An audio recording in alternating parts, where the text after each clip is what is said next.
bubbler, you can also use a plastic knife, but it's a good tool for getting all the air bubbles out and finding out headspace. So an important thing when canning is headspace, because if you do the incorrect amount of headspace, sometimes it can siphon out into your canning water, and sometimes you won't have enough water to cover all your fruit and vegetables accurately.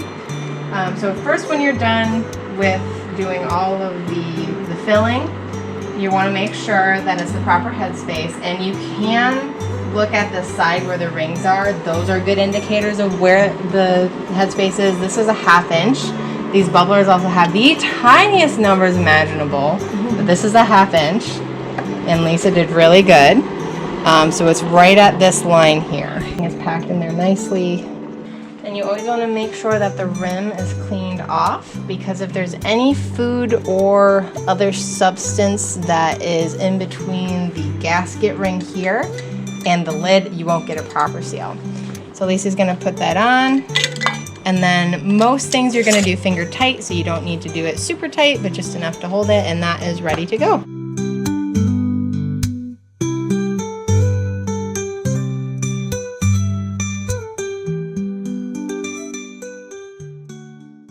So we have 2 quarts of water, we have a 1.5 quarts of vinegar, 1/2 cup salt, and then a 1/4 cup of sugar.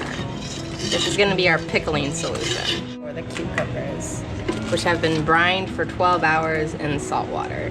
We gotta take our pickling spice, 2 tablespoons of that. So we're going to wrap it in a cheesecloth, brine cucumbers, and we're putting them in jars, so that we can then pour our pickling mixture on top of it.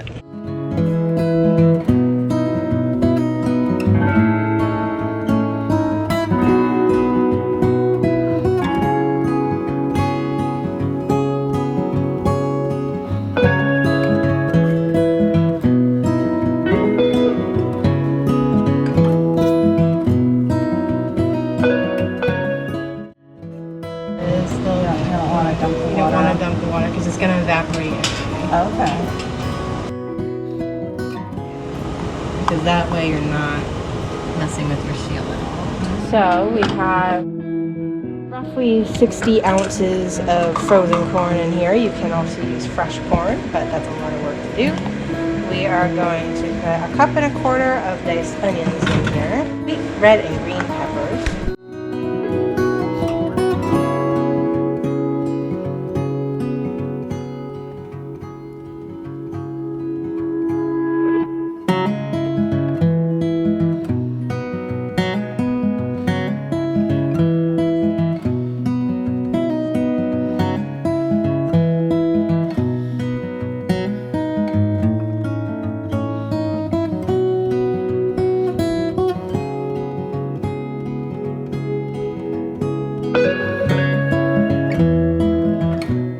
It does look pretty good.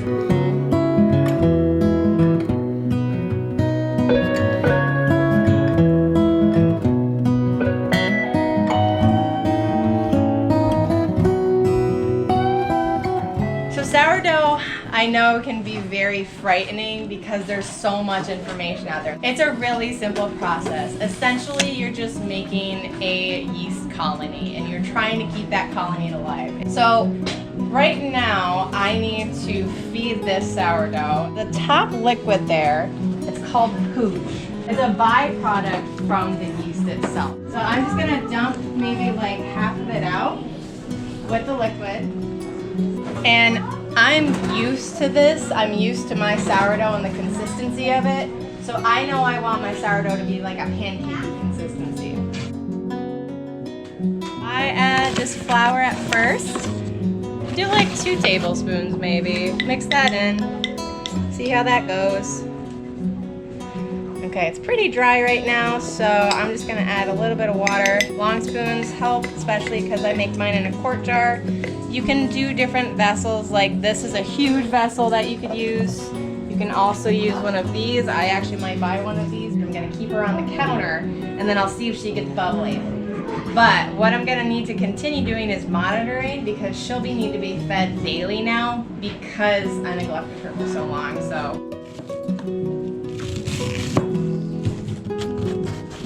we're trying to pull the water out. And this is where you get your hands in there and you're gonna massage the cabbage. Get right in there. You'll be getting a lot of water out of your cabbage. You should be able to just squeeze it out. So whenever all your cabbage is shredded, you can start adding tablespoons at a time. Try not to over salt.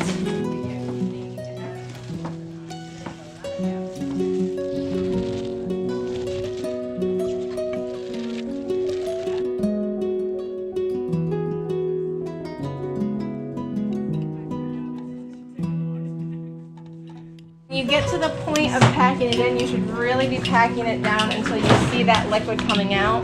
I didn't work mine as well as you guys did, but I can still see a little bit of water coming out the top. You really got to pack it in there. Just making sure that all the cabbage is staying underneath the line of water. Fold it right inside and put it right on top. Sauerkraut will take about 2 to 3 weeks to ferment. Like on your kitchen counter, kind of in the back there. Test it after 2 weeks. If it's where you want it, put it in the fridge, and it's ready to go.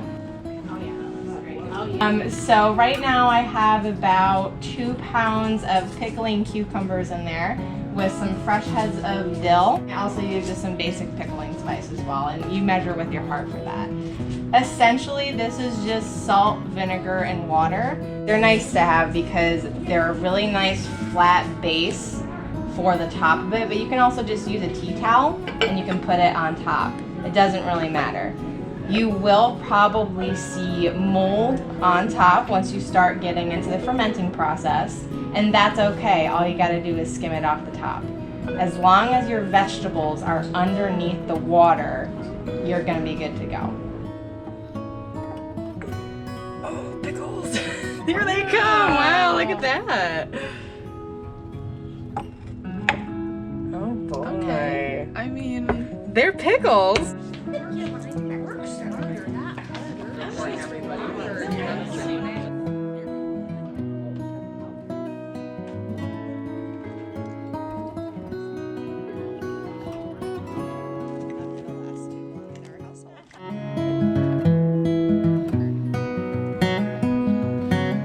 They're certainly